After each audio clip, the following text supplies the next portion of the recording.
A tutti voi buona giornata, bentrovati a questa edizione del telegiornale di Telefriuli. In apertura la cronaca, frode fiscale da 300 milioni di euro con trasferimento occulto in Cina di 150 milioni.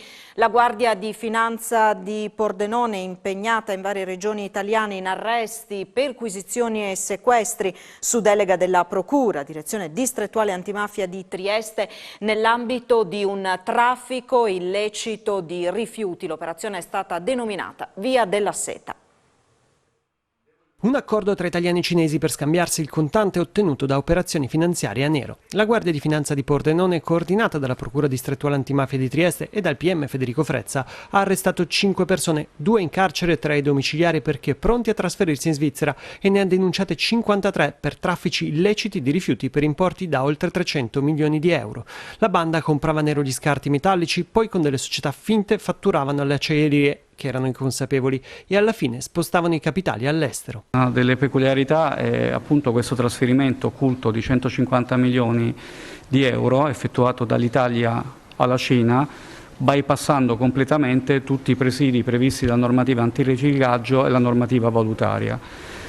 Qualcosa che francamente ha sorpreso anche noi all'inizio perché era un po' difficile da comprendere. In buona sostanza si è trovato un patto tra due distinte organizzazioni, quella italiana che aveva disponibilità liquide in conti correnti all'estero e quella cinese che per contro aveva enorme disponibilità cash da far rimpatriare in Cina. In buona sostanza cosa succedeva? Succedeva che i soggetti italiani hanno trasferito in Cina 150 milioni sulla scorta di inesistenti importazioni di acciaio e di ferro e all'accredito i cinesi consegnavano cash in buste, anche con 200.000 euro in contanti, direttamente agli italiani il controvalore. Per non destare sospetti venivano anche fatti girare i camion, ma completamente vuoti, circa 7.000 dal 2013 al 2021. A innescare le indagini una piccola società che da poche centinaia di migliaia di euro era passata a fatturare diversi milioni. Al momento tra liquidità e immobili sono stati sequestrati importi per 66 milioni. Quelli finanziari restano reati sottovalutati dalla popolazione. Io credo che sia proprio così. Sui reati fiscali dobbiamo accendere veramente un faro e dobbiamo cominciare a pensare che sono reati gravi perché tradiscono la fiducia che il popolo italiano ripone sulla correttezza fiscale e che per adesso i lavoratori dipendenti sono gli unici a poter garantire. Alle 8:30 di questa mattina sono iniziati gli esami di maturità che interessano 9.400 studenti del Friuli Venezia Giulia. Per loro solo una prova orale della durata di un'ora. Ma non è un esame di serie B, ha chiarito questa mattina il ministro dell'Istruzione Bianchi, possibilista in merito al fatto che a settembre si riesca a tornare in classe senza mascherine. Maturità al via oggi per 9.400 studenti del Friuli Venezia Giulia, la seconda all'insegna delle regole Covid. In tutta Italia sono oltre 500.000 i ragazzi e le ragazze che affrontano la prova. Gli ammessi sono il 96,2% del totale. L'esame di Stato prevede una sola prova orale della durata di un'ora. Si parte dall'elaborato, il cui argomento è stato assegnato dai consigli di classe e che i candidati hanno avuto un mese di tempo per produrre con il supporto di un docente e che hanno già consegnato. Si procede poi con l'analisi di un testo di letteratura italiana e con domande legate alle altre materie studiate. Per chi avesse seguito un percorso di alternanza scuola-lavoro, la prova si conclude parlando di questa esperienza. L'esame vale al massimo 40 punti su 100, mentre gli altri 60 saranno assegnati sulla base dei risultati raggiunti dai candidati durante il percorso scolastico. La valutazione finale sarà sempre espressa in centesimi, con la possibilità di ottenere la lode. Le commissioni sono formate da 6 professori interni ed un presidente esterno. Ciascuna può valutare 5 maturandi al massimo al giorno.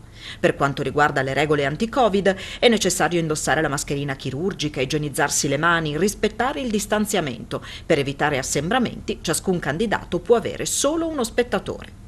Ragazzi, credo che mai come in questo momento tutto il paese sia con voi, tutto l'affetto è per voi che state superando questa prova. Avanti, ha detto a Rai News 24 il ministro dell'istruzione Patrizio Bianchi, sottolineando che quello di quest'anno è un esame a pienissimo titolo e non di serie B. Bianchi ha anche fatto sapere che se la situazione migliorerà da qui a settembre e permetterà a tutti di sentirsi sicuri, si andrà oltre le mascherine. E tra chi si prepara a sostenere l'esame, qualcuno parla di arma a doppio taglio relativamente a questa nuova formula dell'esame, poi c'è chi ha già sostenuto la prova e dice adesso è iniziata l'estate. Sentiamo le emozioni a caldo raccolte dal nostro Daniele Micheluzza al liceo Leopardi Majorana di Pordenone. È arrivato il giorno degli esami, insomma, emozione? Beh, sicuramente un po' di emozione, un po' di paura, come giustamente anche normale. Comunque sono contenta di essere arrivata e adesso mi voglio un po' godere questo momento che è un po' la somma di tutti questi 5 anni e cercare di fare il meglio che si può. Il fatto che non ci sono gli iscritti e che ci si gioca un po' tutto all'orale è un'arma a doppio taglio, ma si cerca di trarre il meglio dalla situazione. Dormito stanotte?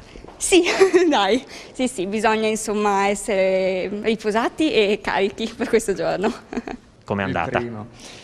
Bene, i professori mi hanno messo a mio agio, anche se avevo un po' di ansia all'inizio, poi parlando con loro comunque sempre le solite facce, da 3 anni ormai, quindi mi sono ritrovato a parlare con persone che mi sembravano quasi amici più che professori, che un interrogatorio. È stata una vera e propria chiacchierata. Si fa un po' da supporto ai compagni che devono ancora fare. Esatto, fino alla fine della giornata starò qua con gli altri, E poi ci si gode l'estate. Esatto, concordo con lei.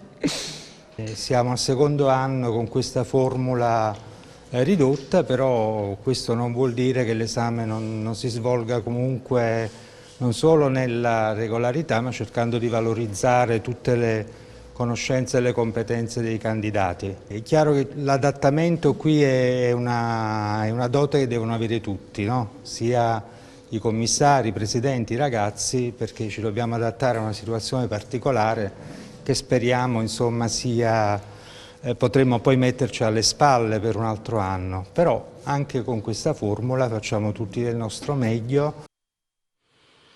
Il Friuli Venezia Giulia potrà contare su un incremento delle risorse comunitarie POR FESR e POR FSE per il 2021-2027 del 16,5% rispetto al 2014-2020. In totale la cifra a disposizione della nostra regione sarà di 738 milioni di euro. Lo ha annunciato l'assessore alle finanze Barbara Zilli al termine della Commissione Affari Europei ed Internazionali alla quale ha partecipato in rappresentanza del Friuli Venezia Giulia. Si tratta di una cifra che è frutto del riparto delle risorse europee tra le regioni, ha dichiarato Zilli, e che una volta avuto il via libera definitivo della conferenza delle regioni e delle province autonome di domani ci permetterà di finanziare progetti, idee, imprese del nostro territorio che deve investire in maniera sempre più importante su se stesso. E a proposito di un territorio che guarda al proprio futuro, parliamo del tavolo di ripartenza con la riunione all'auditorium della Regione di Udine questa mattina degli stakeholders. Vediamo. Come consideriamo questo tavolo di ripartenza? Forte la partecipazione, avete chiamato a raccolta l'intero mondo del Friuli Venezia Giulia, cultura, impresa, scienza. Sì, il momento in cui si costruisce una proposta del Consiglio regionale per le politiche europee diventa fondamentale sentire chi lavora sul territorio, chi ha contatto diretto con le problematiche che ogni giorno deve affrontare per dare una risposta all'azienda, alla comunità, alla famiglia. E quindi in quell'ottica di un Consiglio regionale aperto che ascolta, abbiamo voluto fare questa audizione al quale hanno partecipato quasi tutti i maggiori centri di formazione relativi all'imprenditoria, all'agricoltura, alla ricerca, per appunto i sindacati, cioè tutti coloro che rappresentano categorie, per raccogliere da loro la proposta che loro vogliono fare, ci vogliono aiutare a costruire per il Friuli Venezia Giulia dei prossimi 20 anni, un Friuli Venezia Giulia incentrato all'interno di un'Europa che diventa un'Europa dei popoli e delle regioni per trovare una soluzione anche a seguito della crisi pandemica. Quindi un ascolto che ci deve aiutare a venire fuori più forti, con risposte per le nostre cittadini, per le nostre famiglie, per le nostre imprese, per la nostra comunità regionale. Fincantieri, in ragione del rilievo sociale che il processo di immunizzazione riveste per l'intero Paese, ha perseguito con determinazione l'obiettivo di attivare la campagna vaccinale nei luoghi di lavoro. Lo rende noto la stessa Fincantieri con un comunicato nel quale si precisa che l'intento è di agevolare, indipendentemente dalla nazionalità, l'adesione volontaria alla campagna stessa da parte di tutti i lavoratori impegnati nel processo produttivo all'interno dei propri cantieri. Per questa ragione il gruppo ha deciso di sostenere a proprio carico l'onere derivante dalla gestione dei punti vaccinali aziendali anche per il personale impiegato dalle imprese partner. Ed ora la pagina sportiva. Dopo 5 stagioni in bianconero, Rodrigo De Paul lascia l'Udinese per tornare in Spagna. Manca solo l'annuncio ufficiale, ma il suo trasferimento all'Atletico Madrid è stato definito ieri sera. Il servizio. Che fosse la volta buona che De Paul potesse approdare alla famosa big a cui tanto puntava, lo sarà capito ormai da tempo. Che la sua cessione venisse definita nel bel mezzo della Coppa America, forse se lo aspettavano in pochi, ma alla fine è andata così. Mentre Don Rodrigo era totalmente concentrato con l'albiceleste sulla manifestazione che si sta disputando in Brasile, il suo agente Agustín Jiménez e Mino Raiola, nel ruolo di mediatore, si occupavano di trovare il punto d'incontro tra Udinese e Atletico Madrid per il trasferimento del Diez ai Colchoneros. E ieri sera, attorno alle 20, la notizia dell'accordo trovato è esplosa sui social ed è stata immediatamente ripresa da tutta la stampa sportiva italiana e iberica. Rodrigo De Paul lascia l'Udinese dopo 5 stagioni, 177 presenze e 34 reti per trasferirsi all'Atletico Madrid, fresco del titolo di campione di Spagna.